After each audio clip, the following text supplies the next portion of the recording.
commence. Ouais. Bonjour à tous, à toutes. Je vous invite à vous installer, prendre une place. Voilà. Quelques secondes avant de démarrer complètement. Et que tout le monde puisse être installé. Voilà. Bonjour également à ceux qui nous rejoignent sur le live, que ce soit sur Facebook ou sur les différentes plateformes qui nous projettent en ce moment. C'est un réel plaisir de se rassembler aujourd'hui pour ce deuxième club de l'économie circulaire organisé par Business Mauritius. Donc, je suis Michael Apaya, pour ceux qui on ne s'est pas encore rencontrés, et donc je suis en charge du département de développement durable et inclusif à Business Mauritius. Il y a encore de la place devant, ne vous inquiétez pas. Voilà. Installez-vous. Et donc, juste pour démarrer, en mot d'introduction, on a Caroline Rowe, qui n'est pas à Maurice actuellement, mais qui a tenu à s'exprimer avec vous. C'est elle qui préside ce groupe de travail avec ce qu'on appelle nos 13 champions, nos 13 filières. Et donc, je la laisse s'exprimer pendant quelques minutes et je reprends la main juste après. Voilà, on l'écoute directement.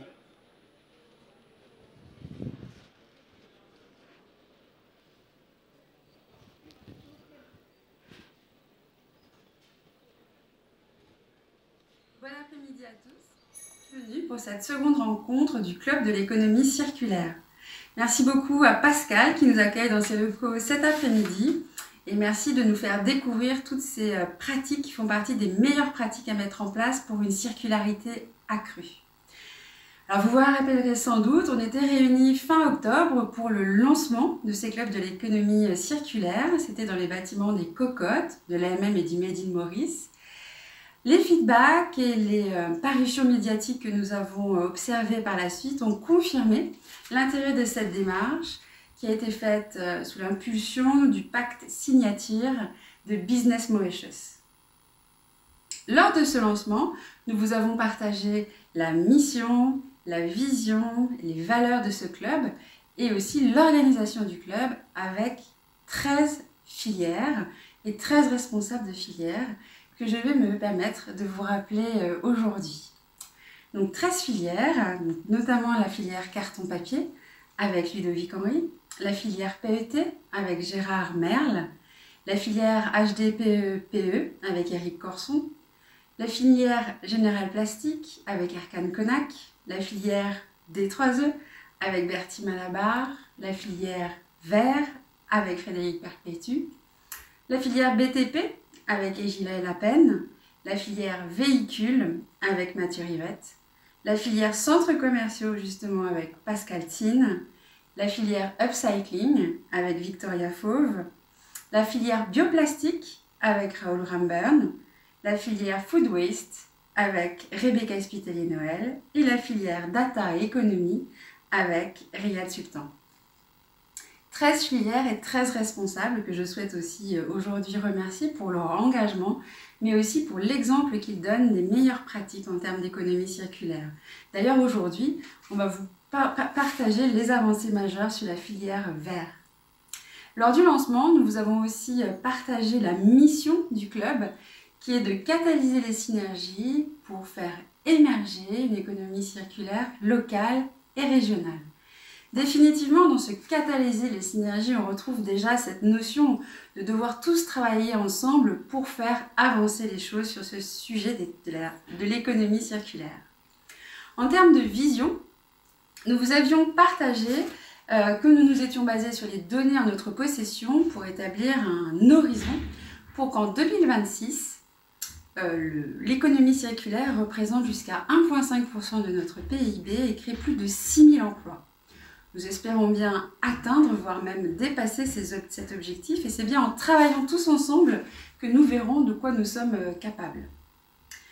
Lors du lancement toujours, on avait partagé les valeurs de notre club, avec bien sûr la co-construction, ce fameux travailler ensemble et construire ensemble, mais aussi l'innovation qui est primordiale sur ce sujet, l'inclusion et la solidarité, et finalement le localisme. Parce que nous parlons bien sûr toujours plus de création de valeur ajoutée locales. Alors vous l'avez vu dans les 13 filières et les 13 responsables, nous avons le monde du secteur privé avec les industries et aussi les centres commerciaux. Nous avons aussi le monde des ONG et finalement le monde universitaire. Mais il y a aussi un point qui est majeur et crucial, c'est la nécessité absolue d'avoir un dialogue permanent, constant et régulier avec les autorités, le secteur public, pour faire avancer les choses. Alors sur ce point, sur cette clé de voûte primordiale qu'est le dialogue privé-public pour l'économie circulaire, il y a beaucoup de choses qui se sont passées. Tout d'abord, l'EDB a mis en place une commission spécifique sur l'économie circulaire et nous y avons participé.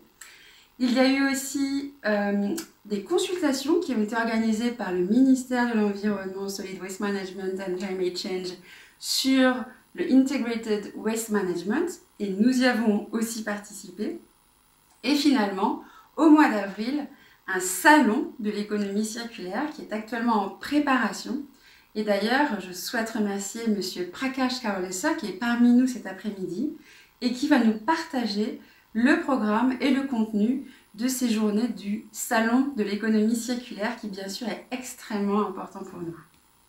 Finalement, toujours dans ce dialogue privé-public, il y a l'exercice budgétaire avec en ce moment même les consultations prébudgétaires. Je vous invite donc chacun ici présent et tous à envoyer vos idées aux responsables de filière ou directement à Michael afin que, notamment au niveau de Business Mauritius, nous consolidions un mémo avec l'ensemble des bonnes idées qui permettent de faire avancer les choses. Alors, je viens de mentionner son nom, Michael. J'ai toujours eu énormément de plaisir à travailler avec Michael depuis tant d'années. Je souhaitais notamment justement saluer son travail remarquable, son cheval de bataille qui a été l'efficacité énergétique, mais aussi tout le travail qu'il a fait et les avancées qui ont été permises grâce à lui sur la gestion des déchets et l'économie circulaire. Je souhaitais profiter de ce club, de cette seconde rencontre du club pour saluer tout ce travail formidable de Michael qui, vous le savez, va le continuer à un autre niveau, à l'échelle régionale. Et ce que je vous propose, c'est de faire un tonnerre d'applaudissements pour saluer et remercier Michael.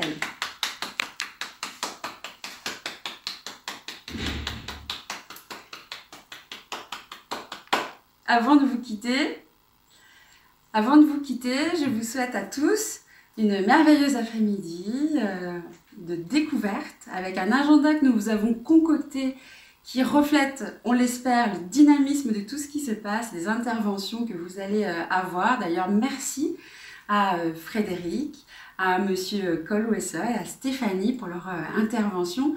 Bel après-midi à tous et vive l'économie circulaire. Au revoir.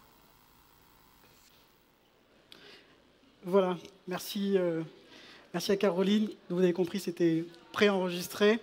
Comme elle n'est pas à Maurice depuis un bon moment et on lui envoie de belles ondes positives et tout ce qui pourrait être de mieux pour elle et pour sa famille.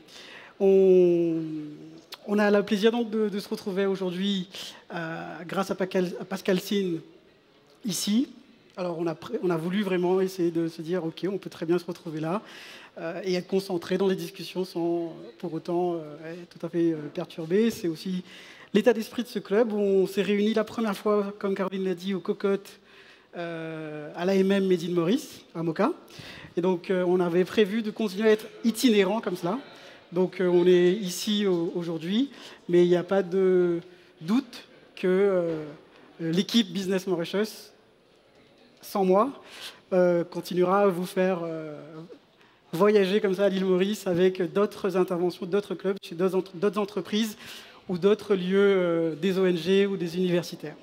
Donc on a, comme Caroline l'a dit, un programme qui est assez dense juste avant la visite de site, puisque l'idée aussi c'est de pouvoir être sur site et d'aller visiter les initiatives de Pascal et de toute son équipe sur la valorisation des produits et des déchets ici. Donc le programme, je crois que Kelly voulait absolument que je passe le programme avant la vidéo, mais j'ai fait la vidéo avant le programme. C'est pas grave, elle m'a dit, allez, le programme, c'est de d'abord entre nous discuter ce que disait déjà Caroline sur les différentes consultations qui ont été menées sur les 2 derniers mois avec, elle l'a mentionné, un comité public-privé au niveau de l'Economic Development Board sur l'économie circulaire. Caroline et quelques représentants ici y étaient. Et encore récemment, la présentation d'un projet de loi, Integrated Waste Management Bill, par le Solid Waste Division. Donc c'était deux ateliers organisés il y a un mois à peu près, qui nous présentaient déjà les contours de qu'est-ce qu'allait devenir ce projet de loi, sans avoir encore circulé le projet, hein, parce que je pense qu'on l'aurait circulé à l'ensemble des membres si on l'avait reçu. Donc le draft bill, comme on dit, n'est pas encore circulé. On a relaté pas mal d'informations dans la dernière newsletter. Non, ça c'est l'énergie. La newsletter In the Loop de l'économie circulaire. Donc pour ceux qui ne voient pas trop de quoi je parle, je vous invite vraiment à aller voir cette newsletter In the Loop. Si vous ne l'avez pas, vous nous demandez, on vous l'envoie par mail. Et on détaille sur la page 2 les grandes lignes de l'Integrated Waste Management Bill. Et sur le comité avec ILIDB, l'idée était vraiment de commencer déjà un travail de recommandation ou d'action à actionner, à mettre en œuvre assez rapidement et voire même dans le contexte du prochain budget qui arrive. Donc Caroline vous l'a mentionné, les différentes recommandations, les différents sujets que vous auriez en tête qui pourraient entrer dans une recommandation, un mémorandum budgétaire de Business Mauritius, n'hésitez pas à nous le faire remonter déjà, soit à travers une filière, hein, si vous avez une initiative sur le verre, vous voyez Frédéric, ou si vous avez une initiative, une recommandation sur la filière véhicule, vous voyez Mathieu, ou sinon vous nous envoyez aussi à Business Mauritius, on fera cette compilation-là pour l'exercice du budget.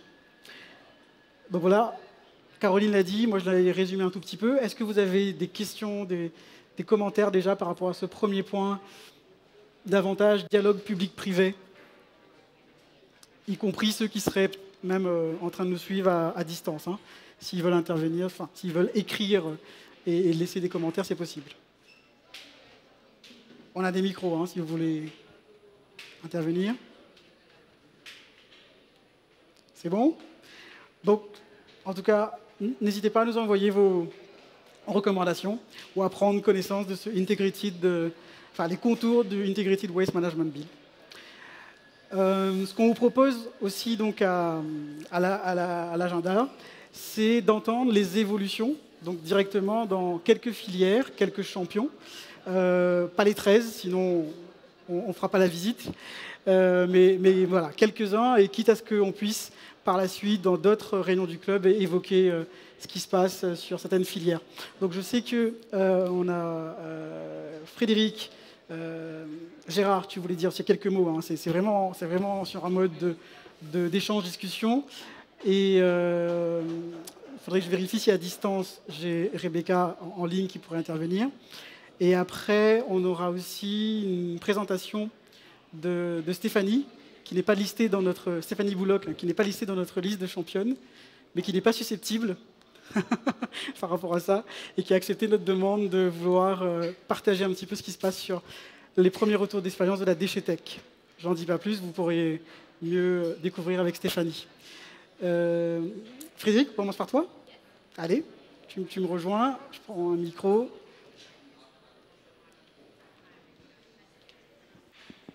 Donc Frédéric Perpétue du groupe Scott et qui est en charge de la filière vert. Hello tout le monde, donc Frédéric de Scott, je m'occupe de la filière vert en partenariat avec Business Mauritius. Donc comment on est arrivé là? En fait c'est très simple, on est importateur-distributeur à Maurice depuis un bon moment et on importe énormément de vin. Malheureusement, on ne produit rien en local, donc on ne fait que importer. Donc, on se retrouve avec une problématique qui est de, super, on importe, mais quelle est notre responsabilité encore en tant qu'importateur de trouver une solution une fois que le produit a été consommé par le consommateur? Qu'est-ce qu'on propose à nos consommateurs comme solution d'économie circulaire locale? C'est-à-dire, l'idée n'est pas d'exporter ce produit, mais pouvoir de l'utiliser en local sur d'autres projets d'économie circulaire. Donc, on a essayé pas mal de projets. J'ai été voir des constructeurs pour voir qu'on pouvait mettre du verre dans les briques, etc., etc. mais on se retrouvait toujours avec une même problématique qui est la logistique, ça veut dire la récupération du verre dans les différents lieux à travers l'île qui coûte énormément d'argent et qui est un investissement colossal. Donc, à partir de là, on a essayé de voir d'autres solutions et on a contacté Business Mauritius qui, justement, avait son projet d'économie circulaire, etc., pour voir comment on pouvait travailler ensemble, parce que Scott, on n'est pas les seuls importateurs, distributeurs de verre à Maurice, donc il y en a d'autres qui ont cette même problématique que nous, à se dire, qu'est-ce qu'on fait de ce verre qui est un produit, une matière première hyper qualitative, qui a des valeurs très intéressant pour la construction, pour l'isolation, pour l'insonorisation, etc., etc. Donc, qu'est-ce qu'on pouvait faire? Donc, on a commencé à travailler sur un premier projet avec différents distributeurs pour justement voir qu'est-ce qu'on pouvait mettre en place ensemble. Donc, on a tergiversé, essayé de voir est-ce qu'il fallait qu'on crée un éco-organisme qui allait être responsable pour la collecte et pour la distribution, la récupération, la transformation, etc. Et on a réalisé que ça allait prendre énormément de temps et que ça allait être très complexe. Donc, on a décidé d'aller sur quelque chose de beaucoup plus simple parce que le projet de verre à Maurice, j'imagine que beaucoup d'entre vous se sont déjà intéressés. C'est des projets qui sont là depuis super longtemps et malheureusement, ça n'avance pas forcément sur un bigger scale. Donc, on a des petits projets qui existent, qui sont déjà top, mais ça ne permet pas de récupérer at least plus de la moitié du verre que nous utilisons à Maurice. Donc, ça devient problématique. Donc voilà, donc on s'est décidé de se mettre ensemble. Donc il y a Phoenix Beverage, il y a Grace, il y a Oxana et Scott. Donc on a fait une consultation ensemble. On s'est dit voilà, nos problématiques c'est ça, ça, ça. Et qu'est-ce qu'on met ensemble en place? Est-ce qu'on collabore ensemble ou on se dit non, on fait chacun de notre côté et chacun son petit projet, sa petite sauce et on ne crée pas de synergie. Donc non, on a décidé d'aller ensemble et au lieu d'aller vers un éco-organisme qui est très complexe, on va aller tout simplement sur l'agrandissement de la récupération des verres. Ça veut dire qu'à l'heure actuelle, on a des puits de verre qui existent à Maurice. L'idée, c'est d'agrandir la capacité, de pouvoir récupérer plus à travers l'île, que ce soit dans les supermarchés, dans les villages, dans les petits villages, parce que l'idée, c'est de ne pas juste toucher les personnes qui ont déjà l'habitude de recycler, mais toucher d'autres personnes qui seraient susceptibles de ramener la bouteille. Alors tout ça, c'est hors consigne, bien évidemment, parce que certains groupes ont le système de consigne qui est déjà super, mais là, c'est des bouteilles principalement hors consigne qu'on target pour le moment. Évidemment, à un certain moment, les consignes, une fois qu'elles ont été utilisées plusieurs fois, elles reviendront dans cette filière-là. Donc voilà, donc on est super bien avancé. Nous sommes en train de finaliser tous les agreements entre les différents partenaires et nous allons travailler avec Green Limited qui va nous permettre d'augmenter la capacité de récupération de verre qui sera traité et crush par Green Limited et qui sera ensuite vendu pour d'autres projets d'économie circulaire en local. Vraiment, c'est l'idée de rester sur du local et de créer des synergies avec des petites entreprises, avec des petits projets, avec des petits entrepreneurs. Alors, ça peut être un gros projet comme avec Gamma, on va peut-être mettre du verre dans des briques, ou ça peut être un petit projet pour faire des tiles décoratifs avec une petite structure. Donc, vraiment, c'est l'idée que ce projet bénéficie à tout le monde, bénéficie à nous aussi, aux consommateurs et à ceux qui vont récupérer cette matière première à la fin de la filière. Donc voilà, donc, on en pourra vous dire plus une fois qu'on aura tout signé, que tout sera bien. On fera évidemment un launch sur le projet, on donnera une cartographie de tous les points de collecte qu'il y aura à travers l'île. On va mettre des panneaux sur chaque point de collecte pour expliquer le pourquoi, le comment va se passer le projet, pourquoi il faut recycler le verre, comment le verre va être recyclé. On va faire pas mal de campagnes de sensibilisation aussi à travers l'île. Donc voilà, on est assez contents, c'est super intéressant de voir que plusieurs distributeurs travaillent ensemble, même si on pourrait être compétiteurs, mais on arrive à travailler ensemble et de créer vraiment une synergie pour résoudre un problème commun qui est le recyclage du verre et la revalorisation du verre. Donc voilà. Merci beaucoup Frédéric pour ce premier témoignage.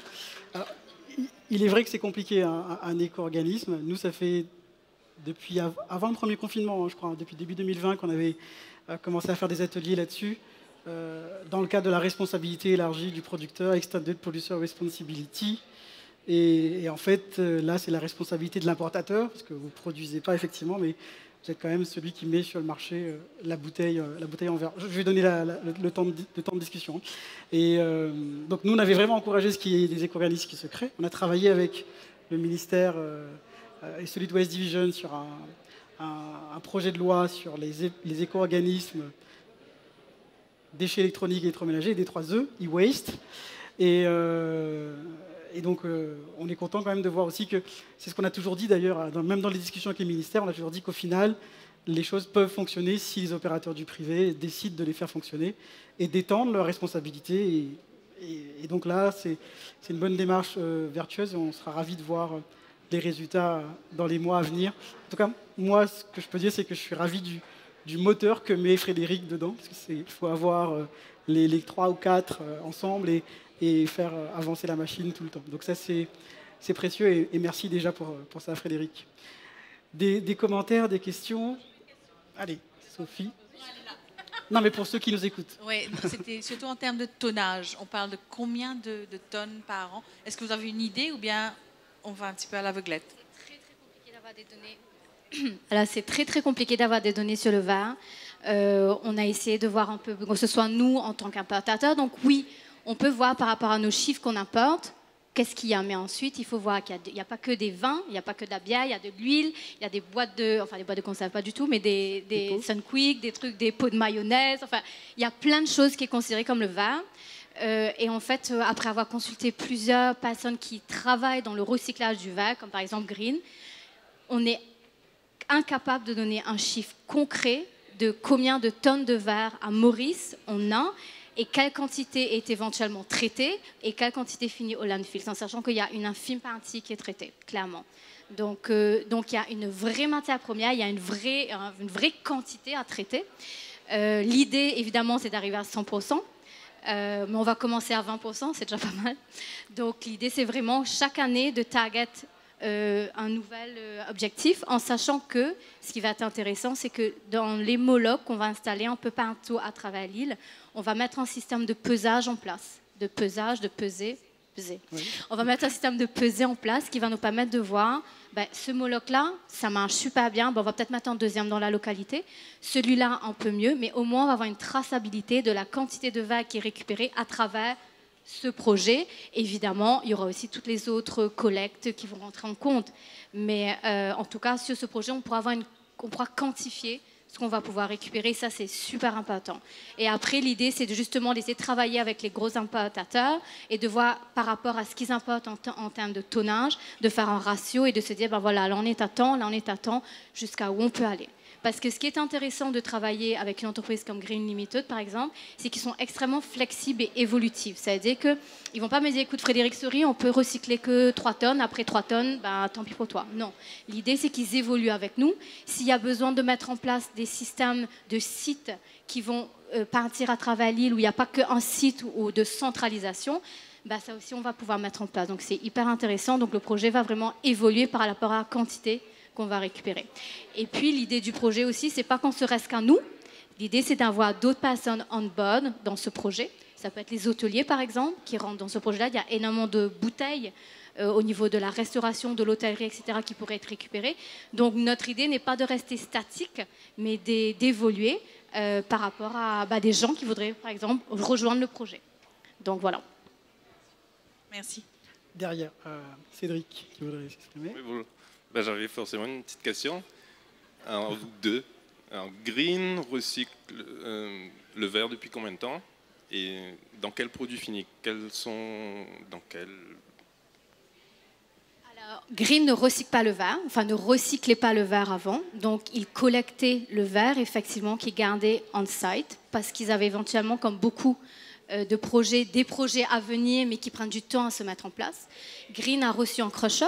Donc, c'est qu'à partir de maintenant qu'il y aura vraiment un système de crushing on-site. Okay, et ces projets, donc la matière première qui va sortir de là, qui est du crush glass, va pouvoir partir à d'autres projets, donc qui ne sont pas des projets de Green, bien évidemment, mais ça peut être des projets, comme je disais, nous on a fait des tests avec Gamma pour mettre dans des briques, ça peut être le petit entrepreneur qui a décidé de, je ne sais pas moi, de mettre ça dans du comblage de construction, qui a décidé de faire des tiles avec des crush glass, donc en fait ça va être redistribué à d'autres petits projets. Ça va être vendu. Ça va être vendu, oui, bien évidemment. Parce que c'est quand même Green qui va collecter tout, qui va crush. Donc c'est lui qui suit tout le process et qui gère tout le process par la suite. Donc non, Green ne recycle, enfin il recycle, il collecte, mais il n'y avait pas de projet as such jusqu'à maintenant. Voilà. Il y a une question avec Mathieu. Votre projet est très intéressant. Le concept existe depuis bien longtemps avec Plankton, qui n'a jamais décollé. Vous êtes consciente de ça? Non, moi finis. Vous avez un aspect légal, elle peut vous expliquer l'aspect légal, elle travaille chez Basalt. On n'a pas d'agrément de la MSB pour utiliser le verre traité, le verre pilé, comme agrégat, qui est le plus gros débouché pour faire les routes, pour faire les blocs, pour faire les macadams. Vos débouchés sont hyper limités. Il faut être conscient de ça. C'est l'artisanat, c'est les fils de piscine. Ça marche super bien les fils de piscine, mais c'est rikiki. Il n'y a pas beaucoup de débouchés. Nous nous battons avec Michael, avec un autre forum, avec la MSB, ça fait trop longtemps. Donc réfléchissez bien, parce que vous allez mettre des molocs partout dans Maurice. On a eu cette même discussion-là. Moi, j'ai eu ça avec Francis Ray. Je ne casse pas votre plan, mais réfléchissez. Parce que c'est l'artisanat que vous visez là. L'artisanat, combler les trous. Tout ce qui n'a pas d'aspect légal, c'est juste ça que vous avez comme débouché. Tout ce qui est legally binded, vous ne pourrez pas faire pour l'instant. Tant que la MSB ne donne pas un MS certificate au crush glass. Et ça, c'est pas demain la veille, malheureusement. Ils ne savent pas. On a discuté avec eux pas plus tard qu'il y a quelques mois. Ils ne savent pas. Alors, effectivement, nous, on va aller sur... Forcément, comme je disais, on ne va pas pouvoir récupérer 100% du VAD dès le début, donc je pense qu'on va aller sur un small scale au début du projet, donc éventuellement avec des projets d'artisanat. Je pense que les choses vont évoluer, je pense que les choses, quand il y aura la matière première, donc je sais que Plankton, évidemment, a déjà fait ça, on est très bien conscient, mais l'idée, c'est justement de pouvoir se dire qu'en apportant cette matière première qui est beaucoup plus accessible, ça va peut-être encourager d'autres gens à utiliser ça pour leur projet. Le verre dans les briques, c'est quelque chose qu'on a essayé qui marche. Voilà, donc en fait, en même temps, nous, on est dans la démarche de se dire s'il faut à chaque fois attendre qu'il y a quelque chose qui se passe, mais comme on sait, il n'y a pas grand-chose qui va se passer. Donc, de toute façon... Là. Il faut avoir quelqu'un qui accepte de faire sa maison ou un projet avec un bloc qui n'est pas agréé. Il ne sera pas assuré. Alors, nous, la première année est une année test. Okay, donc on ne va pas mettre beaucoup de molocs au départ. Donc l'idée c'est de, voilà, on fait une année test, on voit si ça marche, on voit si on trouve des débouchés par la suite. Évidemment, s'il n'y a pas de débouchés, on va pas non plus continuer à mettre des molocs partout dans l'île et récupérer des tonnes sans avoir vraiment un projet qui finalise tout ça. L'idée c'est de commencer quelque part, l'idée c'est qu'on est tous d'accord ensemble d'aller vers un projet, on met les moyens au début, on voit si ça marche et puis par la suite, on se réadapte et s'il faut rechanger notre stratégie, on rechangera notre stratégie. Mais on aurait aimé commencer quelque part et se dire, voilà, on commence en small scale, on va peut-être mettre première année 4 molocs, on ne va pas mettre plus, on fait un trial, on voit si ça marche, on voit s'il y a des débouchés et à ce moment-là, on réajuste au fur et à mesure. Ouais. Et je pense que le point de départ est vraiment d'avoir ces fameux importateurs en accord sur la responsabilité pour Vitrac.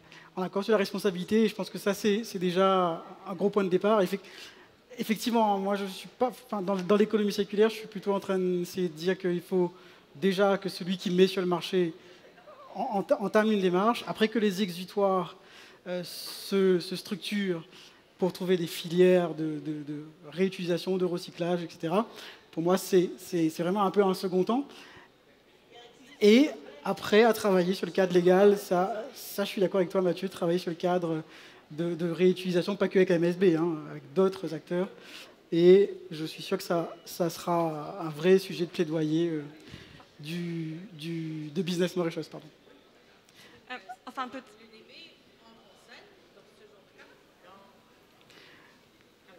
il y a plusieurs acteurs. Il n'y a pas que la MSB, il n'y a pas que l'IDB, il y a d'autres acteurs, le ministère lui-même en premier lieu, et aussi, si on parle de la construction, infrastructure et d'autres.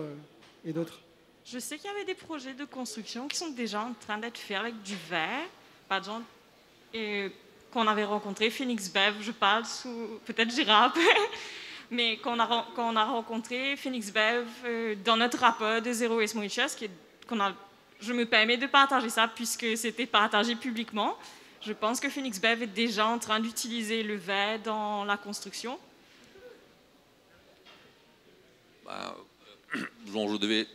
Sorry. Tu devais intervenir de toute façon. Je devais intervenir de toute façon. Je m'excuse de te mettre en Non, pas de souci, pas de souci.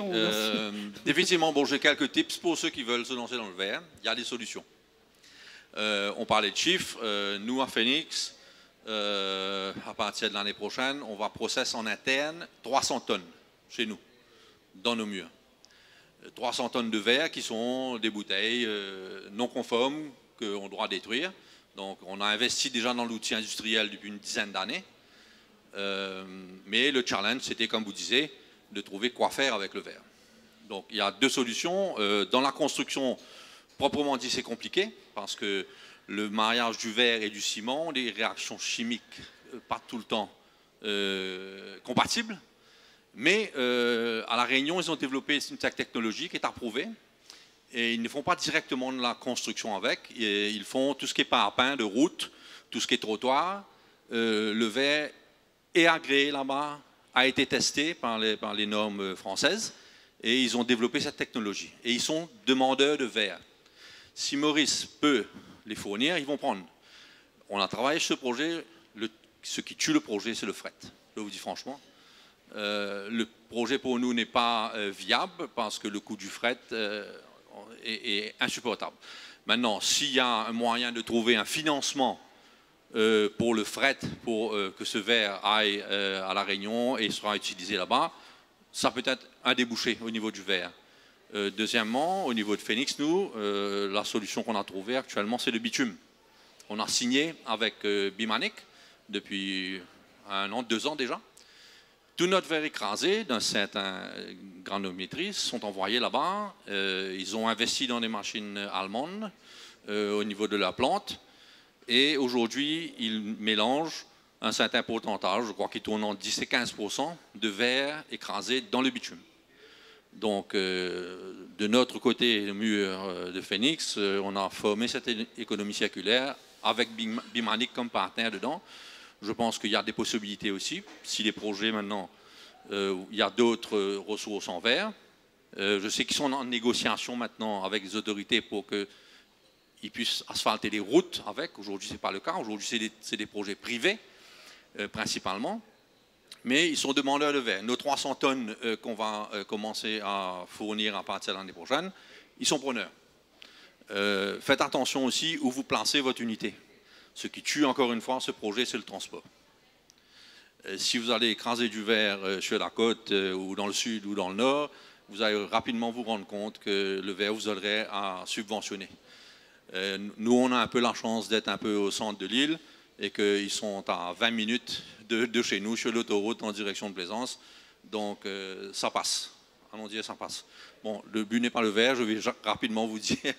Donc, si vous voulez me voir, après, je vais vous donner d'autres choses dessus. Rapidement sur le PET.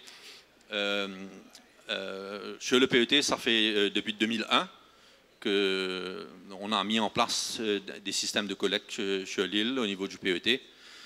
Et arrivé aujourd'hui en 2022, on fait le point. On est arrivé aujourd'hui à ramasser 40 à 41% des bouteilles, ce qu'on met sur le marché, qui vont au niveau du recyclage. Le challenge au niveau de l'économie circulaire, c'est qu'il y a une étude qui a été faite, qu'on a fait à travers une compagnie allemande qui sont les spécialistes dans l'économie circulaire et le recyclage du PET. Le challenge qu'on a à Maurice, c'est qu'on n'a pas la masse critique pour investir dans l'industrie industrielle. Un investissement d'un plan de recyclage complet de PET aujourd'hui frôle les 800 millions à 1 milliard de roupies d'investissement. Et c'est des usines qui doivent tourner 24 sur 24, qu'on ne peut pas allumer, éteindre, parce qu'on travaille avec du plastique fondu. Donc la masse critique n'était pas là avec 40%. Le challenge, c'est d'essayer de voir comment on peut faire, d'augmenter cette collecte, d'atteindre les 80% ou les 85%.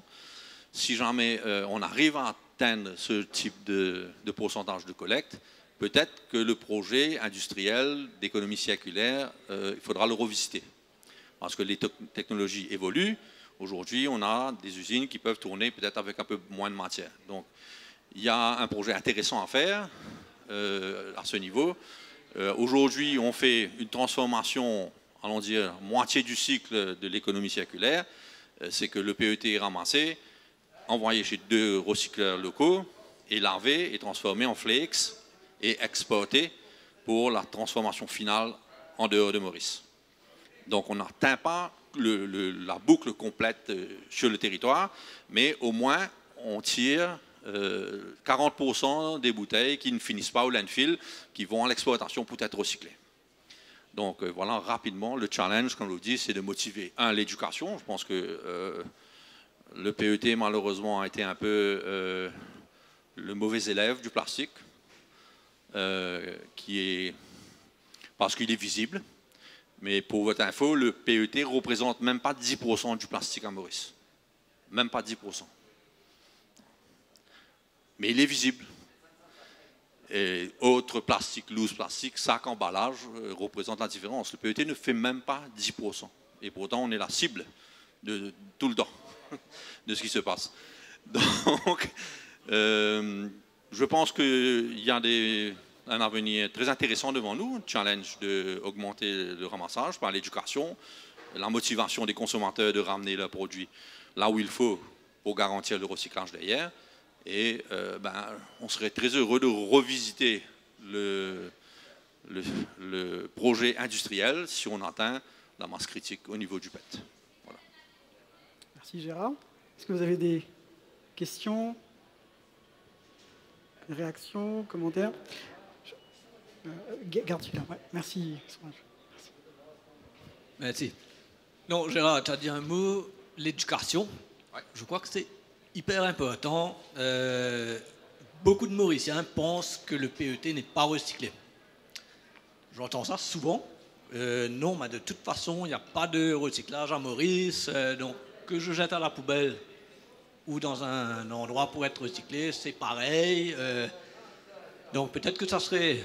Je crois que c'est indispensable, l'éducation, pour augmenter ce 40%-là et d'essayer de le faire passer à un autre niveau. Je te dis même, mon ignorance, mais même moi, je n'étais pas certain si ce PET-là était vraiment traité ou pas. Alors, le PET est la matière plastique la plus facilement recyclable.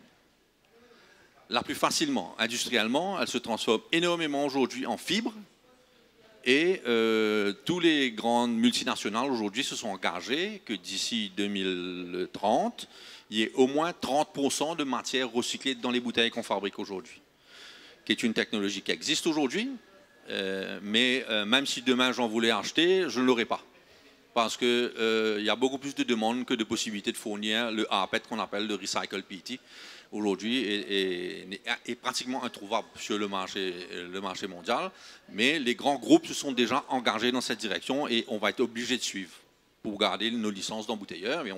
On est most welcome d'aller dans cette direction. L'éducation, moi je crois que c'est la clé, parce qu'aujourd'hui le pollueur, c'est malheureusement le consommateur qui n'est pas responsable. C'est pas l'industriel. L'industriel, bon, a naturellement sa responsabilité sociétale, mais à la fin du jour, si on peut ramener les bouteilles là où il faut dans les bennes de tri, on vous garantit à 100% qu'elles iront dans le réseau de recyclage. Il faut travailler dessus, il faut communiquer beaucoup plus, bien sûr, et il faut mettre une proximité, je pense, pour que si demain vous avez envie de recycler vos bouteilles, la benne de recyclage ne se trouve pas à 5 km de chez vous. Donc il faut cette proximité-là aussi, et travailler dessus, c'est un des projets sur lesquels on travaille. Alors, Cédric, puis Victoria, alors, c'est ça? Donc, à l'heure actuelle, si on comprend bien, le PET, par exemple, c'est pas traité à Maurice. Il y a une première phase de traitement qui est faite à Maurice. C'est ramassé, c'est lavé, c'est réduit en flakes, en petits copeaux, allons dire ça comme ça, c'est emballé et c'est exporté. Ok.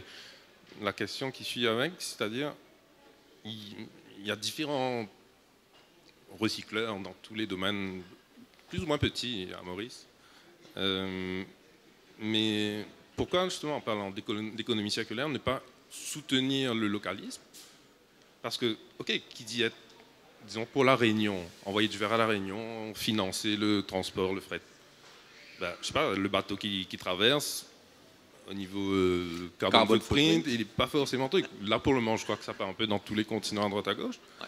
Mais je crois que la suite logique voudrait que, de mèche avec le secteur public, qu'il y ait toutes sortes de subventions éco-taxes pour encourager je finis dessus. Ce que monsieur disait tout à l'heure par rapport à Plancton, pourquoi on n'a jamais réussi à décoller, j'en suis le seul, c'est que par exemple, le produit qu'on fait ici, pour les piscines par exemple, il y a de grosses boîtes dont je tairai les noms, mais qui importent ça. Pourquoi on n'a pas été en mesure de se dépasser pendant ces 10 années? C'est qu'il n'y a eu aucune possibilité.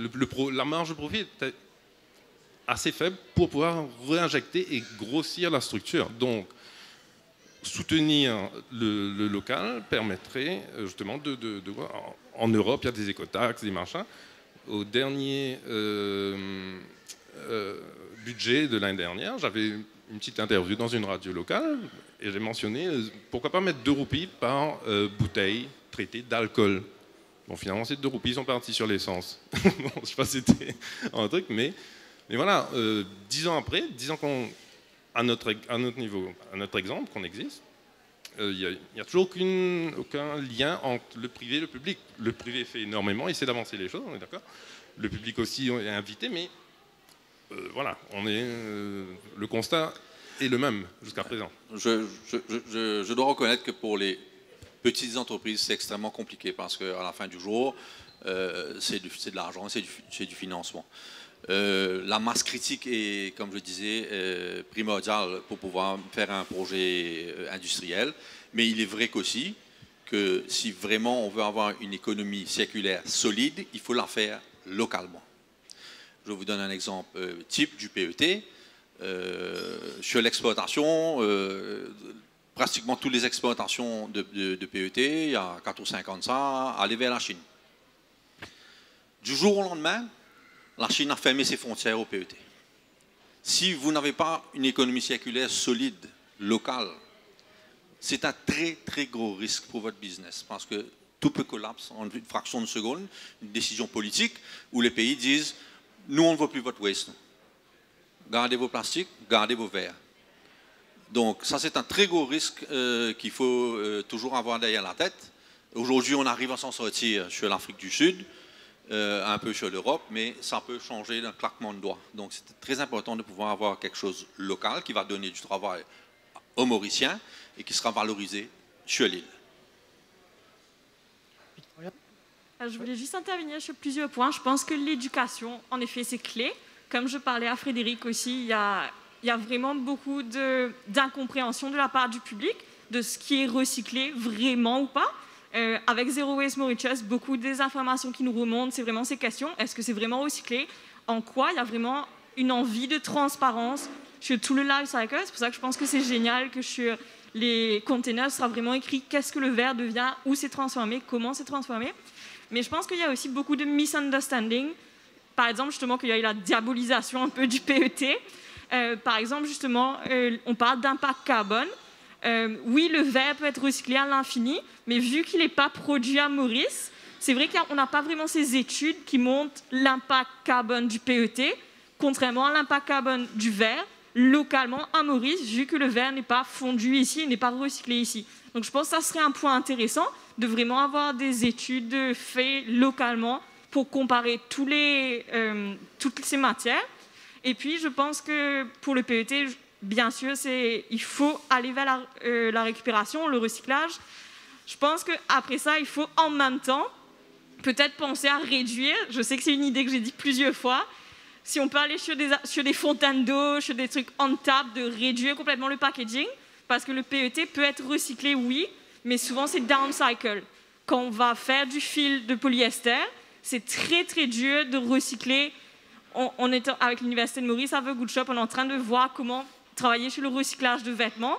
C'est très très compliqué dès qu'il y a du mixed matériel, et surtout quand c'est du polyester, quand ce n'est pas des matières naturelles, ça devient très compliqué à recycler ces matières. Donc je suis tout à fait d'accord que c'est génial, qu'il faut recycler les bouteilles de PET, mais peut-être en même temps penser pour le futur comment faire pour réduire le packaging en même temps. Et puis peut-être mon dernier point, je suis désolée, je crois que Gérard sait tous ces points, mais c'est aussi penser comment le bioplastique rentre dans tout ça. Par exemple, comment ça ne va pas contaminer la filière de recyclage de PET, parce que souvent, pour quelqu'un qui n'a pas l'habitude, le bioplastique et le PET se ressemblent grandement. Donc comment faire pour que le bioplastique ne contamine pas cette filière? Et puis surtout, tout le monde est en train de se tourner vers le bioplastique, mais pareil, quel est l'impact du bioplastique? D'où il vient? Comment il est recyclé? Parce que c'est comme du compost. Oui, déjà, il y a du plastique qui est biodégradable et du plastique qui est compostable, qui n'est pas du tout la même chose. Il n'y a pas de législation à Maurice qui vraiment sépare les deux. Il y a complètement un manque d'éducation sur les deux thèmes, et ça peut être vraiment dangereux. Et puis surtout, il n'y a pas de récupération du bioplastique. Donc oui, c'est très bien de shifter sur du bioplastique, mais il faut une solution de fin de vie pour ce bioplastique également. Voilà. Alors, je vais essayer de te répondre rapidement, parce que je sais que le temps est précieux. Pour l'empreinte carbone, une bouteille en verre est 6 fois pure qu'une bouteille PET. 6 fois. Non. Parce qu'il faut la fabriquer, qui demande une énergie monstrueuse au niveau des plantes qui fondent le verre, très très énergivore. Il faut le transporter à travers des bateaux. Il faut le laver, gros consommateur d'eau ou des bouteilles retournables. Donc on a fait le calcul, c'est 6 fois. Quand on parle de carbon footprint seulement. Okay? Maintenant, au niveau packaging, nous avons investi dans une ligne de verre il y a 2 ans. On a des capacités comme ça. Les consommateurs, vous êtes welcome d'acheter du verre. On pourra fournir, il n'y a aucun souci. Donc c'est simplement un besoin qu'on donne aujourd'hui au niveau ouvert, au plastique. On peut répondre. Au niveau du packaging, il y a beaucoup de technologies qui se font. Il y a beaucoup de lightweighting qui se font. Maintenant, rapidement sur le bioplastique ou le plastique biodégradable ou compostable, comme tu dis à raison, il faut faire bien la différence entre compostable et bioplastique ou dégradable et biodégradable. Aujourd'hui, je pense qu'on n'est pas prêt ici à Maurice à se lancer dedans, parce qu'on va créer un désordre pas possible dans les filières de recyclage qui existent aujourd'hui, qui représentent 40% de notre PET, parce que ces bouteilles-là ne pourront pas être recyclées à travers les filières PET. Donc il faudra aller faire un tri, et les recycleurs ne vont peut-être même arrêter de prendre des bouteilles parce qu'ils vont être complètement submergés par une catégorie de bouteilles qu'ils ne peuvent pas handle. Maintenant, le biodégradable, il se dégrade, oui, mais ils ne font pas dans l'air. Il y a toujours des résidus qui sont là, ce n'est pas quelque chose qui a une recette extraordinaire. Le compostable, pour fonctionner, doit être mis dans des composteurs industriels à une certaine température, à un certain degré d'humidité. Donc, je ne pense pas qu'on est prêt aujourd'hui, de se lancer dedans, parce qu'on on a un risque de venir causer plus de désordre que d'ordre à ce niveau-là, dans ce type de plastique. Merci Gérard. Alors, ce que je peux faire, c'est que je prends la question d'Antoine et désolé, j'ai oublié. Alexis. Et ensuite, s'il y en a d'autres, je les garde pour quand on prendra un petit café, etc., ou même quand on visite. Okay, comme ça, on peut garder très rapidement. Mais juste les questions directement. Allô? Oui, non, c'est pas vraiment une question, parce que quelqu'un a demandé côté éducation, et puis Gérard a parlé de ça. Juste pour dire que moi, je suis avec le ONG We Recycle, on collecte en Rivière-Noire, Savane, un peu dans le centre, mais on fait beaucoup de sensitization et des cours, des short courses avec les universités, les écoles. Et aujourd'hui même, quelqu'un de District Council de Rivière-Nord nous a téléphoné pour dire venez faire dans notre community center. Alors, c'est juste pour vous dire qu'on fait des cours et si vous pouvez nous contacter, hein, si vous avez un manquement ou vous voulez avoir des cours de recyclage. Merci. Merci. Merci pour l'info, effectivement. Et on salue le travail de différents ONG dans cette filière de sensibilisation. Alexis, c'est une question ou c'est un commentaire? Non, une question. Rapidement. Non, ce que je voulais savoir, c'est vrai que c'est intéressant par rapport au PET. On sait qu'il est très complexe à recycler, effectivement.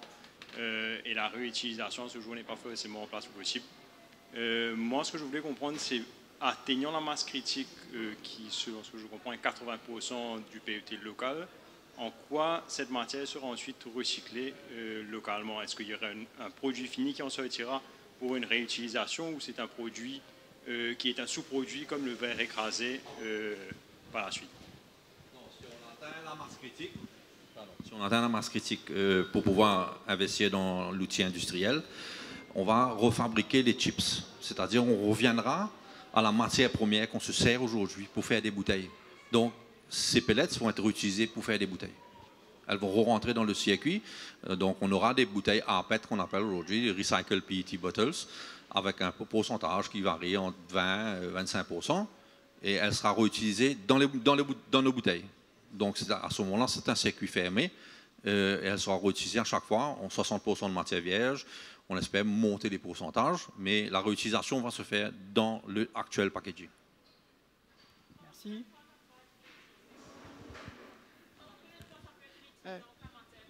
Ben, il y a des essais qui sont faits. Du fait qu'on utilise une bonne partie de matière vierge encore, c'est que 30%, pour le moment, c'est utilisable en nearly life.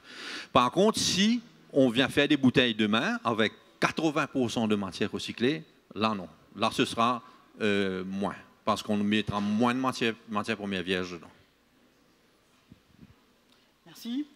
Et comme je vous dis, hein, vous aurez bien l'occasion de continuer ces échanges-là sur que ce soit la bouteille verre ou la bouteille PET, d'une bouteille à l'autre.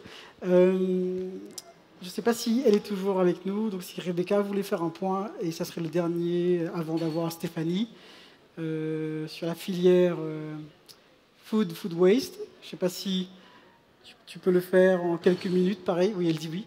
Donc Rebecca, s'il te plaît, 5 minutes grand maxi, et aussi pour préciser que dans cette dimension économie circulaire qu'on a sous le pack Signature, on a c'est vrai, beaucoup tendance à parler produits, déchets, recyclage, mais dans l'engagement de l'économie circulaire, on a aussi la chaîne de valeur agricole, qu'on ne parle pas souvent dans nos clubs, mais qui sera aussi un jour sujet. Mais si vous regardez sur le site web de signatia.mu, vous verrez bien qu'on s'engage sur tout ce qui est consommation et production durable, y compris dans la chaîne de valeur agricole, donc depuis l'élevage ou la plantation jusqu'à l'assiette. Rebecca, à toi la main.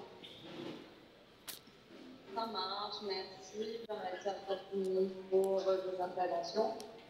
Alors,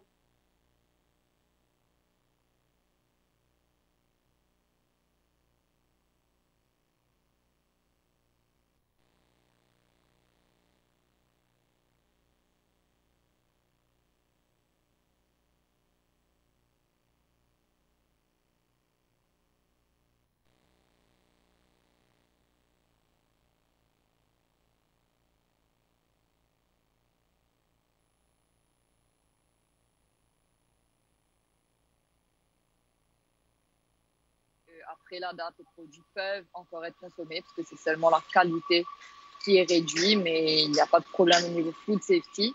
Mais à Maurice, il n'y a pas de différence dans la loi et donc des produits passent le best before date aujourd'hui, sont jetés après leur date alors qu'ils auraient pu, comme dans la plupart des autres pays dans le monde entier, être revendus ou donnés.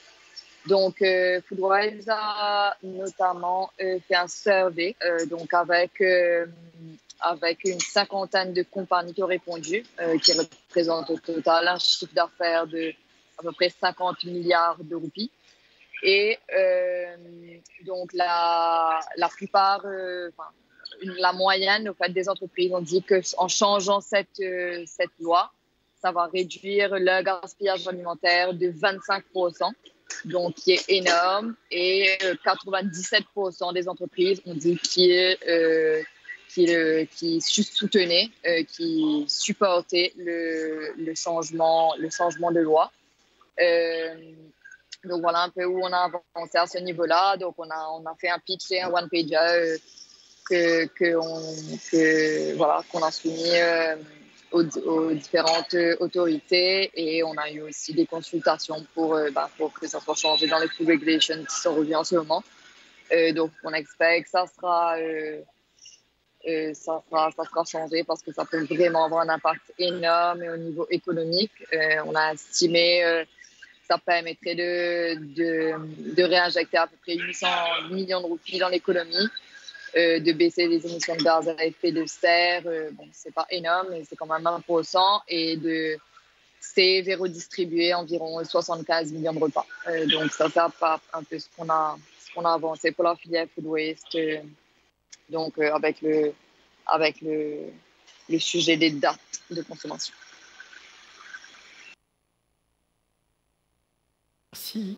Merci Rebecca. Donc, ça a été clair, hein. Moi j'entendais un petit peu sur le côté, donc je n'ai pas forcément vu, mais bien entendu, mais le plaidoyer en tout cas qui est mené et qui était déjà dans une recommandation budgétaire de l'année dernière de Business Mauritius, qui avait été fournie par Rebecca et toute son équipe, donc on le remettra en tout cas dans les discussions. Là, il y a le Food Bill qui est en train d'être révisé, donc c'est ça dont elle parle, avec les regulations qui vont suivre. Donc soit ça va être directement dans le Food Bill, la modification entre expiry date et best before date, soit ça va être dans les regulations. Mais donc l'un dans l'autre, de toute façon, on aura la solution qui permettrait donc de presque 25%, si je comprends bien, une cinquantaine d'entreprises, qui est quand même assez conséquent. Donc, est-ce que vous avez des réactions par rapport à ça, avec Rebecca ? Non ? Je laisse le place à Stéphanie, alors, pour la dernière présentation. Oui, c'est bon. Et bonjour à tous. Alors moi j'ai un petit PowerPoint, mais avant que le PowerPoint démarre, je voulais vous remercier. Je voulais remercier Michael de me donner cette chance de venir parler ici. Ça fait quelques années que je dis à Michael qu'on doit travailler ensemble, donc juste avant de partir, même si on a déjà fait pas mal de collaborations ensemble, c'était important pour moi qu'il valide que le projet que je présente corresponde bien à ce qu'il fait. Je vais faire un petit laïus sur l'économie circulaire, même si vous êtes tous des champions ici. En fait, l'économie circulaire, c'est aussi tous les stakeholders d'un territoire. Et donc, pour moi, Business Mauritius représente, quand je suis arrivée à Maurice, une des premières entités qui a très vite émergé pour comprendre qu'ils étaient en avance.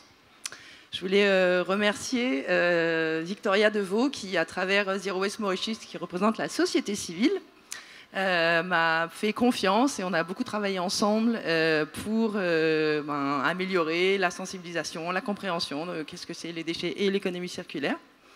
Je voudrais remercier les entreprises qui sont ici présentes et qui sont partenaires de la Déchetech. Et c'est pour ça que je suis là aujourd'hui, parce qu'ils m'ont fait confiance avant. On était un peu précurseurs avant le Bill Act. Et je remercie le gouvernement qui a eu la gentillesse de m'inviter à participer au Salon de l'économie circulaire. Donc, c'est ça, l'économie circulaire, c'est tous les stakeholders d'un territoire. Donc, génial. On est là et ça fonctionne. Il y a plein de choses qui sont en train d'émerger et donc je suis hyper contente d'être un de ces acteurs-là. Donc la Déchetech, tu peux aller sur la prochaine, c'est la première plateforme à Maurice pour valoriser les matériaux par la réutilisation. Alors c'est une plateforme online et à la base c'était plutôt suite aux études qui ont été faites par rapport au deuxième plus gros pollueur de Maurice qui est les bâtiments et la rénovation et les constructeurs. Mais en fait on se rend compte qu'il y a aussi des entreprises qui valorisent, qui ont besoin de valoriser leurs ressources à travers cette plateforme et ce ne sont pas que des entreprises de la construction. Donc la vision, qu'on a eue pour... tu peux aller.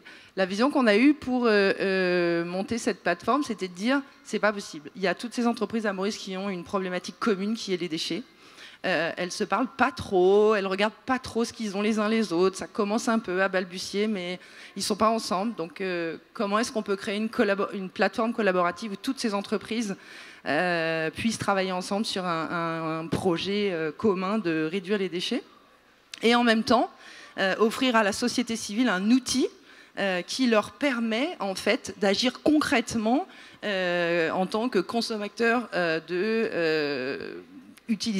consommer autrement en réutilisant. Du coup, est sortie de cette vision une banque de matériaux de seconde main. C'était l'objectif, qu'elle soit online. Bon, il y avait un peu Covid et tout ça, donc c'était un peu compliqué d'imaginer à l'époque un hangar. Et que c'était une solution où en fait ça permettait la visibilité à tous les Mauriciens, entreprises ou particuliers, de savoir où déposer ces matériaux pour les valoriser par le réemploi, ou bien où les acheter si on souhaite travailler avec du seconde main. Voilà, et c'est donc un lieu unique qui a été créé sur cette plateforme online. Next one. Voilà. Alors, ce qui est très important, et je suis très contente que le gouvernement travaille beaucoup sur la loi aujourd'hui, parce qu'il y a effectivement cette problématique qu'il n'y avait pas à Maurice de hiérarchisation des déchets. Et donc, la déchetech intervient clairement avant qu'on soit un déchet, puisqu'on intervient dans le réemploi. Et du coup, vous n'avez que des ressources à valoriser et ce ne sont pas encore des déchets. Donc c'est là où en fait on offre un impact et un outil de valorisation de vos matériaux avant que ça devienne un déchet. On parle beaucoup de déchets, bien sûr, il y a une partie... Toi, tu parlais de 20%, Frédéric, de valorisation. Moi, j'essaye... Mon rêve, c'est 70%. Quand on valorise par 70% le réemploi et la réutilisation, on fait un beau travail. Donc, il y aura forcément une partie qui partira en recyclage, mais il y a aussi à Maurice plein d'acteurs qui sont des exutoires qui existent et qui peuvent répondre à cette problématique de recyclage. Donc, il y a un moment donné, il y aura peut-être une petite partie qui partira en élimination, mais en fait, c'est ça qui est très important, c'est toutes les étapes qui existent. Donc, rapidement, celle d'après, c'est pour dire qu'on intervient effectivement avant qu'on soit un déchet. Comment ça fonctionne la déchetech, pour ceux qui ne le savent pas. Je pense que tous ceux dans la salle la connaissent, mais peut-être pas ceux qui sont en ligne. Donc, on passe d'une économie linéaire à une économie circulaire. Donc, le je produis, je consomme, je jette, c'est à gauche, ce n'est pas la déchetech. Et à droite, l'objectif, c'est les entreprises qui ont construit ou des surplus de matériaux dans leur production, puissent aller les déposer sur la déchetech, en obtenir une valeur, puisqu'ils vont vendre ces matériaux, ils peuvent les réutiliser aussi en tant qu'entreprise. Et bien sûr, en tant que particulier, même chose, une valeur ajoutée. Pourquoi ? Parce que vous achetez des matériaux qui sont moins chers, puisque c'est du seconde main. Et au regard du prix des matériaux aujourd'hui, je peux vous dire que les gens sont contents, que ça existe. Et de même, en tant que particulier, vous pouvez les remettre sur la plateforme online. Donc ça, c'est la marketplace. Mais la déchetech, c'est aussi, on parlait au départ d'une plateforme collaborative, tu peux aller à la next one, la déchetech, c'est aussi un service pour les entreprises parce que dans la salle, j'ai des champions, j'ai que des acteurs, donc vous connaissez tous l'économie circulaire, vous avez déjà insufflé une dynamique, souvent vous avez des sustainable managers dans vos entreprises, mais ce n'est pas très représentatif de toutes les entreprises de Maurice. Donc en fait, on revient à des services nécessaires pour accompagner les entreprises à valoriser autrement. Donc on a effectivement cette partie sensibilisation qui est un premier niveau. Et vous seriez étonné du nombre d'entreprises qui n'ont jamais entendu parler d'économie circulaire, mais c'est bien, il faut bien démarrer quelque part. Donc parfois c'est un premier niveau qui va insuffler des services supplémentaires. Donc un diagnostic déchets, vous triez, mais il y a des entreprises qui ne trient pas. Donc l'idée c'est de les accompagner déjà sur une première démarche de tri des déchets. Et puis on va un peu plus loin, trier les déchets c'est simple, entre guillemets, en tout cas à Maurice c'est assez insufflé, on a des filières qui sont... Vous les appelez filières, elles ne sont peut-être pas abouties, mais en tout cas, elles existent, verre, plastique, carton, canettes. Aujourd'hui, on peut les gérer, on a des solutions, même si elles partent en exportation. Moi, je souligne quand même qu'il y a quelques acteurs qui recyclent à Maurice et qui font des produits à Maurice, qui sont revendus à Maurice, donc il ne faut pas les oublier. Il n'y a pas que Plancton, mais il y en a d'autres. Mais bravo, Plancton. Ensuite, donc ça, c'est le diagnostic ressources. Alors là, je fais un petit Donc le diagnostic PEDM, ça sort de la loi française, qui est la loi AGEC, et ça, à Maurice, donc ça veut dire, produits, équipements, déchets, matériaux, et en fait, c'est spécifiquement à Maurice, je l'oriente pour les entreprises qui ont des projets de rénovation, de réhabilitation ou de construction.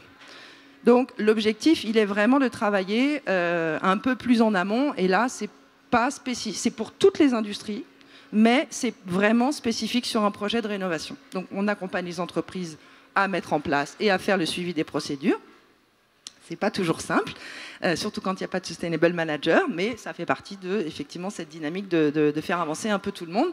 Et puis on s'est rendu compte que le Covid étant un peu plus calme, etc., les gens avaient envie d'avoir un espace physique. Donc, le nouveau service qu'on propose est le prochain, le 1er et le 2 avril, avec l'agence Together, que je tiens à souligner, qui est très important, parce que Together va être la première agence de com à Maurice qui va travailler sur moins d'impact carbone sur ces événements. Et pour cette occasion, en fait, on lance maintenant des espaces récupères qu'on va pouvoir faire aussi dans les entreprises, parce que lorsque vous voulez valoriser vos matériaux sur la plateforme de la Déchetech, ça prend un certain temps. En plus, on est jeune, on vient de démarrer le 25 novembre, donc on est une nouvelle start-up. Il y a les acteurs dans la salle qui savent, qui m'ont soutenu, merci. Ça prend un certain temps, parce que tout le monde ne connaît pas forcément la Déchetech. Donc l'idée, c'était de dire, parce que c'est une solution aussi pour vider vos stockages, ça vous coûte de l'argent de stocker ces matériaux que vous avez gentiment mis de côté pour ne pas salir ou remplir ma chicose.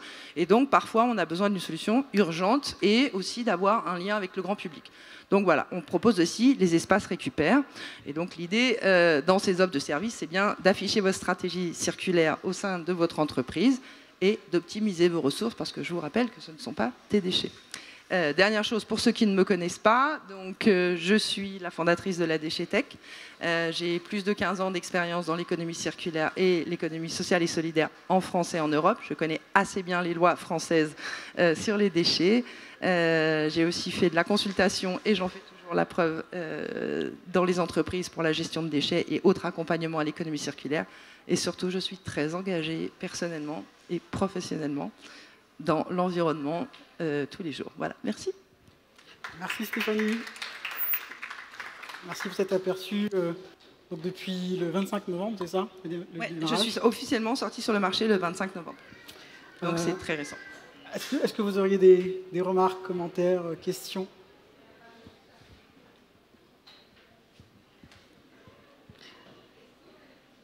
Non? Ah, si. Frédéric? Alors, attends, le micro. Je ne vais pas dire le mot déchet. Voilà. Tu récupères, donc tu as parlé de construction, mais tu récupères quoi? Du métal? Tu récupères, quels sont les types de produits à revaloriser que tu récupères, par exemple? Alors, pour ça, il faut que je vienne voir dans l'entreprise quels sont les matériaux que tu ne valorises pas.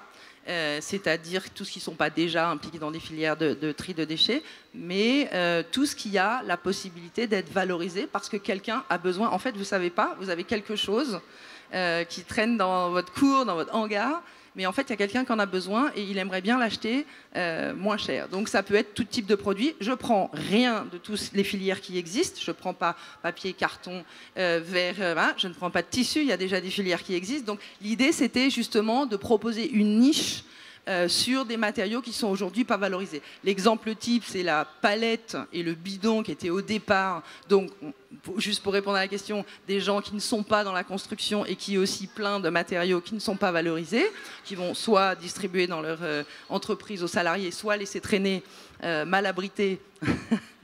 Et du coup, ça va un peu se dégrader, alors que Dieu sait que beaucoup de gens cherchent des palettes. Voilà, c'est pour dire qu'il y a plein de choses en fait que vous n'avez pas idée que vous pouvez valoriser et qui sont l'objet de venir étudier un peu ce que vous avez et comment vous aider à les valoriser. Et puis vous allez gagner de l'argent et le consommateur est content de pouvoir acheter une palette à 50 roupies plutôt que de passer une heure sur Facebook, chercher, appeler 50 personnes, elle est où? Voilà, l'idée c'était d'avoir une solution rapide. Sont où?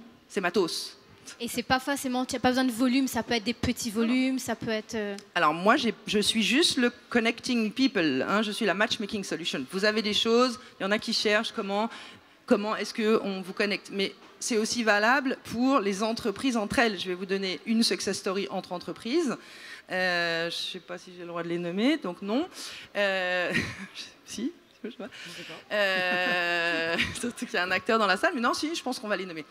J'ai réalisé, grâce à Phoenix Beverage, une belle manifestation qui s'appelait le Recup and Make Challenge. Donc, plusieurs entreprises sont venues donner des matériaux très, très usagés, vraiment en fin de vie. Et à la Motion Glass Gallery, on a fait une manifestation où on a mis des artistes à faire une très belle exposition où ils ont upcyclé ces matériaux. Eh bien, Dacry Carton est venu distribuer des rouleaux, puisque pour faire des cartons, il faut des rouleaux et en fin de vie, il y a des cartons. Et puis, Kiran de la Motion Glass Gallery m'a dit, mais dingue, il y a des rouleaux qui sont accessibles chez Dacry, alors que moi, pour emballer tous mes matos, tous mes verres et toute ma production, je prends du journal, je récupère et tout. Mais en fait, si j'avais su avant qu'il y avait eu ces rouleaux, bah, voilà, c'est ça l'économie circulaire. C'est aussi les entreprises qui prennent les matériaux usagés de l'un pour, dans sa production finale. Là, en l'occurrence, c'est pour donner le verre à un client qui ne repart pas avec un verre cassé. Donc voilà, c'est entreprise, particulier, tout le monde peut y participer. Bien. C'est bon. Merci Stéphanie pour cette présentation. Donc, je vous invite à avoir plus d'informations sur le site web. Moi, j'y étais aussi il y a quelques temps pour évidemment voir ces palettes que mentionnait Stéphanie. Dernier point à notre programme, ce serait de parler du fameux salon de l'économie circulaire. Et je remercie Prakash Kalesar d'être venu nous en parler. Prakash a longtemps été directeur du Solid Waste Management Division, et aujourd'hui, il est, après quelques semaines à la retraite, il a été sollicité pour être conseiller au ministère de l'Environnement. Et donc, il travaille sur ce salon, et je laisserai nous en dire un petit peu plus.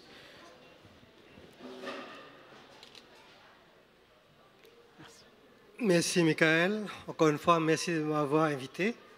Je souhaite profiter de l'occasion pour souhaiter à Michael bonne route. Merci. On a travaillé ensemble, ça fait longtemps.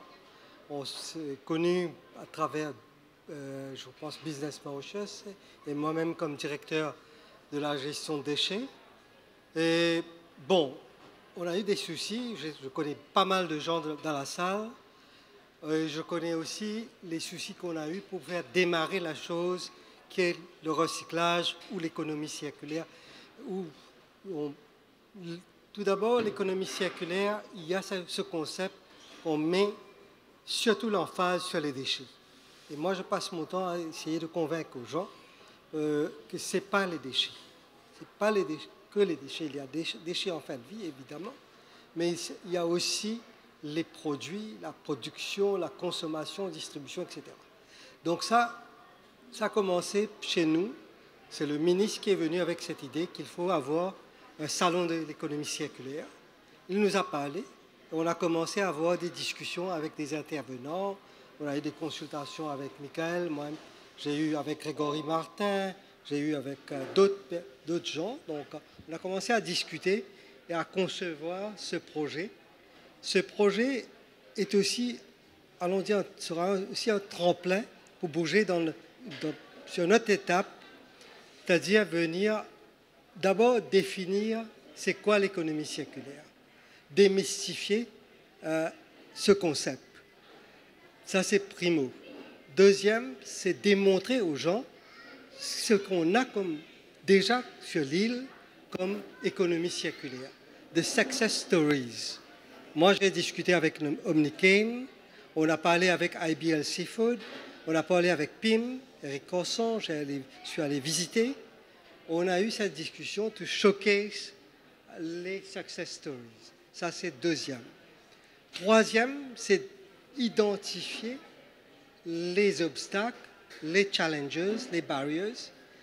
Est-ce que c'est quelque chose de systémique, légal, institutionnel? Comment surmonter ces barrières? Donc, dans le troisième objectif, c'est identifier tous ces challenges, démontrer pourquoi ça ne marche pas. Là où on a besoin du privé, parce que le privé, pour pouvoir bouger dans l'économie circulaire, probablement aura à changer de business model, aura à changer la façon de faire. Qu'est-ce qui nous bloque actuellement? Comment le faire marcher? Donc ça, on doit pouvoir identifier. C'est un peu la troisième partie. Et quatrième partie, en fait de la session, nous, on veut démontrer aussi, venir avec une stratégie nationale et avoir un roadmap. Hier, j'ai eu des discussions avec... Je suis aussi en train de discuter avec des gens de l'extérieur. On a parlé avec pas mal de gens qui sont intéressés à nous donner un support. Donc, ils nous proposent un roadmap. Un roadmap pour l'économie circulaire avec des concrete timelines et des concrete actions. Donc, pour nous, c'est aussi important d'avoir une visibilité à court, moyen et long terme sur ce projet d'économie circulaire. On aurait aussi souhaité faire l'éducation. On parle de l'éducation. Moi, j'ai eu des discussions avec le privé qui ont des matériaux audiovisuels, que ce soit Omnicane, IBL ou d'autres petites et moyennes entreprises, où ça marche, si on peut démontrer en termes matériels éducatifs pour pouvoir showcase, une fois le salon est terminé, le ministre dit toujours, c'est avant l'événement, pendant l'événement et après l'événement. Comment soutenir cette initiative? On ne veut pas avoir un one-off event et ça die off. Hein. On n'a pas de... C'est pas soutenu. Donc pour nous, c'est aussi pouvoir soutenir cette initiative pour venir avec un projet éducatif en termes de matériaux qu'on peut évidemment share avec le ministère de l'Éducation, le MAI, avec d'autres institutions qui pourront se servir de ce matériel. Donc le privé, je sais, est disposé à sponsoriser. Nous aussi, nous sommes en train de finaliser le budget pour cet événement. On a eu des discussions avec EU, Switch Africa, on a un projet. Donc ça, c'est en bonne voie. Je pense que l'idée principale pour nous, c'est à réunir tous les intervenants. Comme disait Stéphanie tout à l'heure, on a le privé, on a les ONG, on a les différents secteurs du public, différents, que ce soit le ministère des Finances, commerce, industrie, tous ces gens-là seront invités à l'événement. Et mon ministre aurait même souhaité avoir ses collègues présents dans des créneaux spécifiques. Donc il va essayer d'expliquer à ses collègues, et ses collègues présents. Prenons le cas de ICT, déchets électriques électroniques pour M. Malabar. Donc, quelque chose on est prêt avec le Regulations, qu'on a travaillé beaucoup ensemble. C'est un texte de loi qui est parti au State Law Office. Donc, on veut finaliser ça. Maintenant, comment démontrer toutes les initiatives qui ont été prises et quelle est la vision du ministère concerné en termes de ICT, digitalisation, et puis comment faire pour bouger dans l'économie circulaire dans ce secteur. On dit food, Rebecca a parlé de food waste, on a aussi l'agroéconomie. Donc comment parler de ça? Qu'est-ce que ça implique? Est-ce que nous, on a invité Farid, on peut aussi impliquer d'autres personnes, d'autres intervenants dans le secteur food, agriculture, qu'on veut aussi avoir dans cet événement. Donc, on aura food, BTP, Construction Industry, Manufacturing Industry. Donc, il y a Moroil, par exemple, a pris l'initiative de mettre travailler avec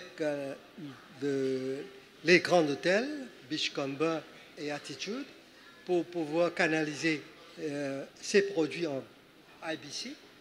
Donc nous, on souhaite démontrer ça dans ce salon. Donc c'est un peu ça. Donc on a manufacturing, food, agriculture, food and agriculture, construction and demolition waste, construction industry. Il y a ICT, il y aura waste sector. Donc il y a pas mal sur 3 journées. On aura aussi des side events, probablement, parce que c'est difficile à avoir tout ce beau monde pour une période de 2 heures, 3 heures, dans différents thèmes. Si on a des intervenants qui sont intéressés, nous, on prévoit aussi des side events pendant l'heure du déjeuner. On a un side event, ou même après les heures, on a un side event pour démontrer comment ça marche. Et, par exemple, prenons le cas de SOFAP. SOFAP a fait travail avec PIM pour, en termes de... Si SOFAP est intéressé, nous, on peut lui donner un créneau, un timeline où il peut venir démontrer son success story, qu'est-ce qu'il pense faire, comment bouger, et puis de là construire quelque chose. Je m'arrête ici, Michael. Merci déjà pour cette première présentation du Salon de l'économie circulaire. Oui. Sauf que c'est ce que j'allais... On a annoncé en avril, nous. Oui. Je voulais vous... C'est la première chose que je devais faire. D'abord, ce n'est pas en avril, c'est au mois de mai. Parce qu'il y a disponibilité des salles. Donc, on voulait faire ça au Coda Art Center. Ils ne sont pas disponibles. Donc, probablement, ça va se faire du 11, 12 et 13 mai. Ça reste à confirmer. Je laisse le soin au ministre de faire une conférence de presse, de présenter tout ce projet. Moi, c'est à titre indicatif. Et aujourd'hui, il y a des entreprises qui ont été sollicitées. Maintenant, s'il y en a, enfin des entreprises ou des ONG, sociétés civiles, s'il y en a d'autres qui voudraient se positionner, vers qui il faudrait se tourner à ce moment-là? Bon, écoute, Michael, bon, on travaille sur le programme. C'est un programme évolutif, allons dire. On travaille, c'est dynamique. On a une contrainte de temps parce que c'est 3 jours, mais on prévoit aussi des side events. Donc, si ce n'est pas dans le main event, ce sera dans le side event. Ça, c'est sûr. Et là, une question de Victoria, mais donc, à la limite, si on a nous, des gens qui viennent vers nous, on pourra repasser l'information vers le ministère. C'est mieux comme ça. Ok. C'est bon?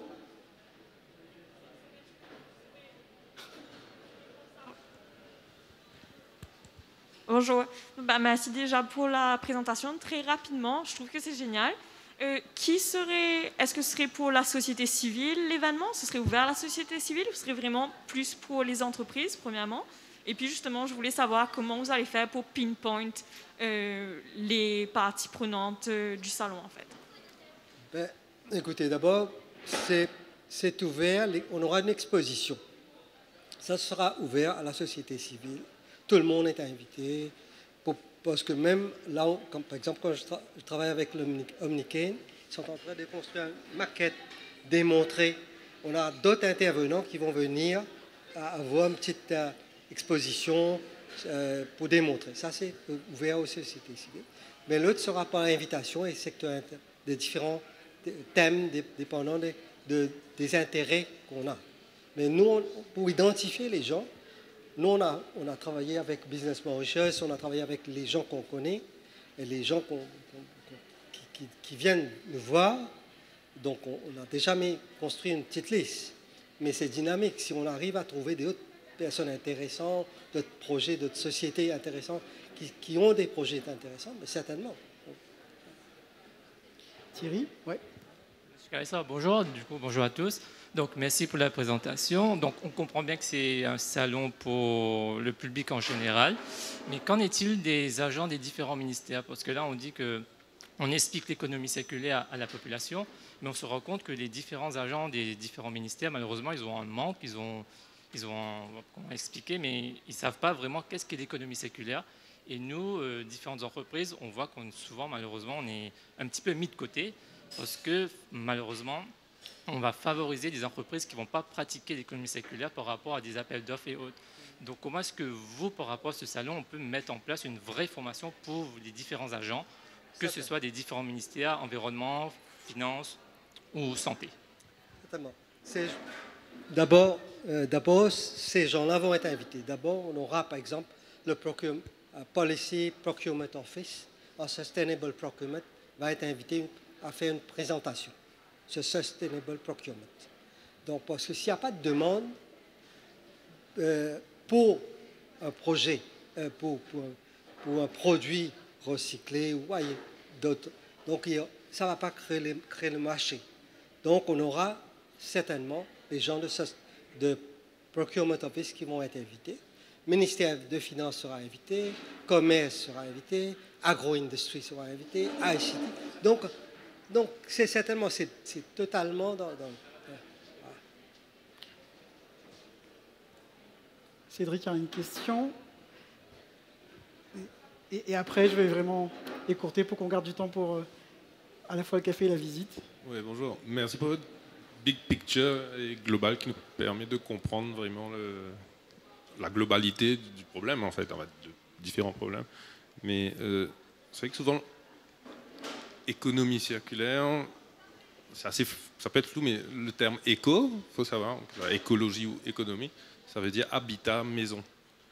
Donc si on parle de la définition, de la racine du truc même, ça peut amener à plein de choses. Ce que je veux dire par là, c'est que on a parlé d'éducation pas mal dans tout le truc aujourd'hui.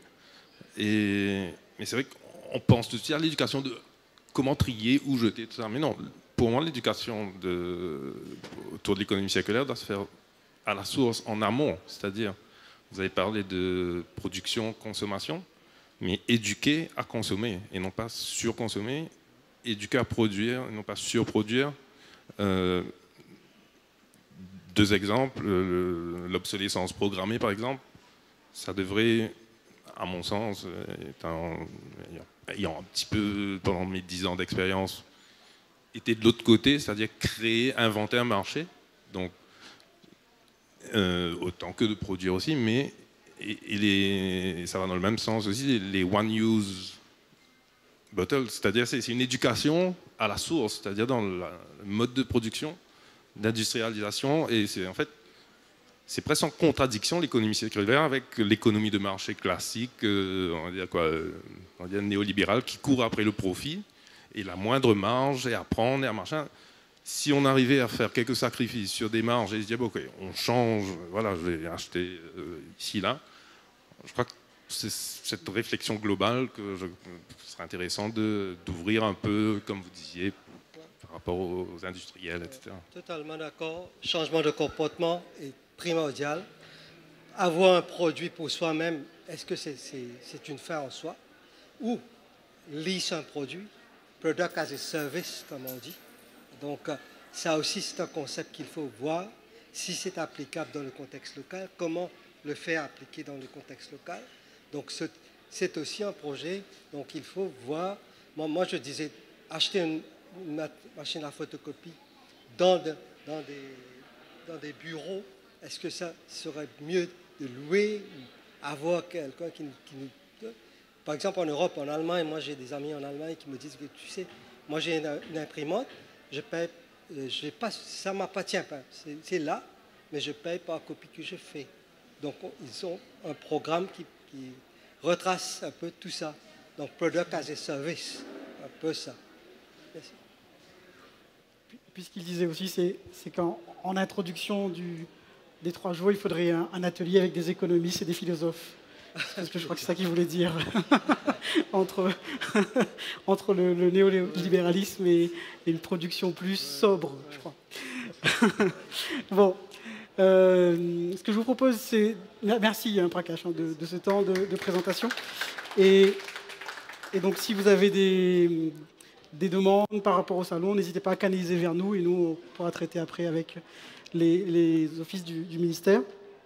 Nous, on arrive à la fin de cette partie discussion avant d'aller vers la visite de site.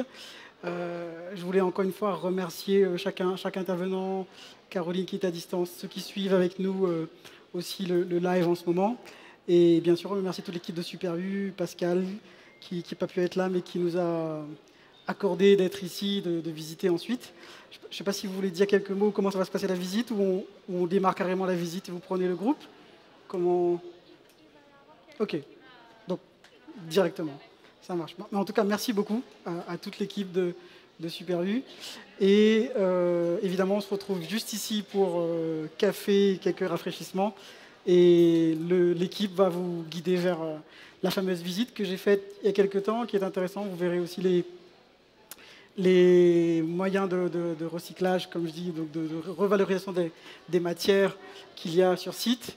Et ce que j'apprécie aussi pour être un usager, utilisateur de Super U, mais à grand B, quand je vais au rayon frais, c'est de pouvoir emmener directement ma barquette ou emmener le petit sac que j'ai acheté au final à Super U, mais que je peux réutiliser, que je pouvais, je ne sais pas si je peux encore maintenant avec le Covid, on peut refaire maintenant, parce qu'à l'époque avec le Covid c'était compliqué, mais bon, en tout cas d'amener directement son sac pour mettre ses fruits et légumes et y aller à la pesée.